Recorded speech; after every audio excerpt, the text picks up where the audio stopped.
আল্লাহ তাআলার পরে আল্লাহ পাক রব্বুল আলামিন পৃথিবীর জমিনে আপনাকে আমাকে পিতামাতার কথা বলেছেন, পিতামাতার আদেশের কথা বলেছেন। পিতামাতা আমাদেরকে যা বলবে সেই কথা আমাদেরকে শুনতে বলেছেন কে? আল্লাহ পাক রব্বুল আলামিন বলেন পিতামাতার সাথে এত সুন্দর ব্যবহার করতে হবে। আল্লাহ তাআলা বলেন ইম্মা ইয়াবলুগান্না ইনদাকাল কিবারা আহাদুহুমা আও কিলাহুমা ফালা তাকুল লাহুমা উফ। তোমাদের পিতামাতার মধ্যে একজন কিংবা দুজনে যদি বার্ধক্যে পৌঁছে যায় তখন তাদের সাথে এমন আচরণ করো না, এমন ব্যবহার করো না যেই ব্যবহারের মাধ্যমে তোমার মা তোমার বাবা উফ শব্দটা বলে। এমন আচরণ করা যাবে না। আল্লাহর নবী বিশ্ব নবী রাহমাতুল লিল আলামিন সবচেয়ে ভালোবাসতেন সুগন্ধিকে, আর ভালোবাসতেন তিনি নারী জাতিকে, মায়ের জাতিকে। জোরে বলেন সুবহানাল্লাহ, আরো জোরে বলেন না সুবহানাল্লাহ। আমার ভাইরা, আল্লাহর নবীর কাছে একজন সাহাবী গিয়ে জিজ্ঞাসা করলেন ইয়া রাসূলুল্লাহ সবচেয়ে বেশি খেদমত করব কার? আল্লাহর নবী বিশ্ব নবী রাহমাতুল লিল আলামিন ডাক দিয়ে বলেন সাহাবী রে তুমি খেদমত করো তোমার মার। সাহাবী এবার জিজ্ঞাসা করলেন ইয়া রাসূলুল্লাহ এরপরে কার? আল্লাহর নবী ডাক দিয়ে বলেন তোমার মার। আবার জিজ্ঞাসা করলেন ইয়া রাসূলুল্লাহ কার? এরপরে কার? আল্লাহর নবী বললেন তোমার মার।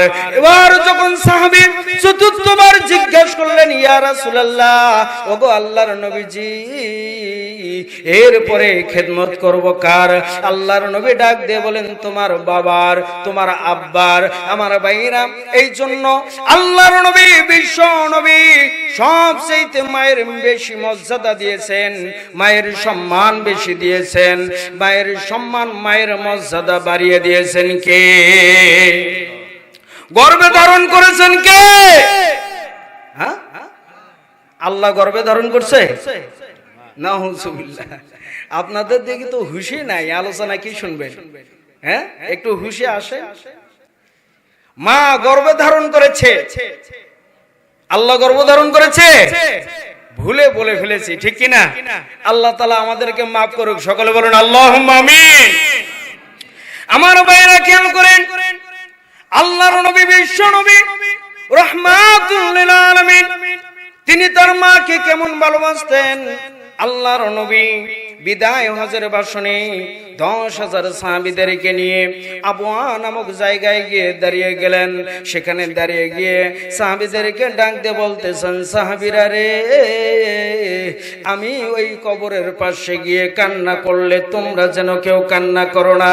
আল্লাহর নবীর কথা শুনে এই কথা বলে তিনি কবরের পাশে গেলেন, হাউমাউ করে কান্না করলেন। আল্লাহর নবী কান্না করার পরে আল্লাহর নবীর কান্না দেখে 10,000 সাহাবায়ে কেরাম তারাও কান্না শুরু করে দিলেন।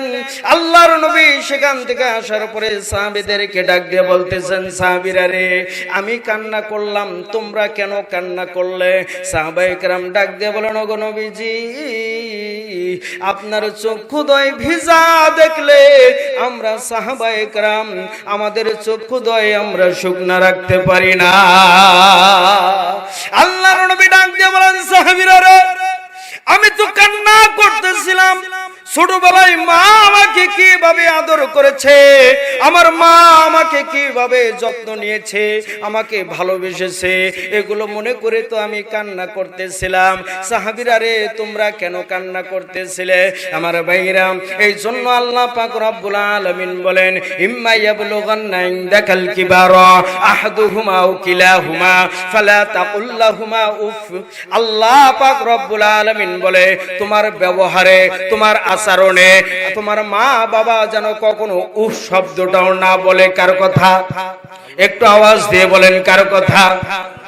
আমার ভাইরা খেয়াল করেন, আপনার মা আপনার বাবা যদি আপনার আচরণে আপনার ব্যবহারে যদি কষ্ট পেয়ে যায়, তারা যদি দুঃখ পায়, জেনে রাখেন আপনার জন্য জান্নাত নয়, আপনার জন্য জাহান্নাম অবধারিত।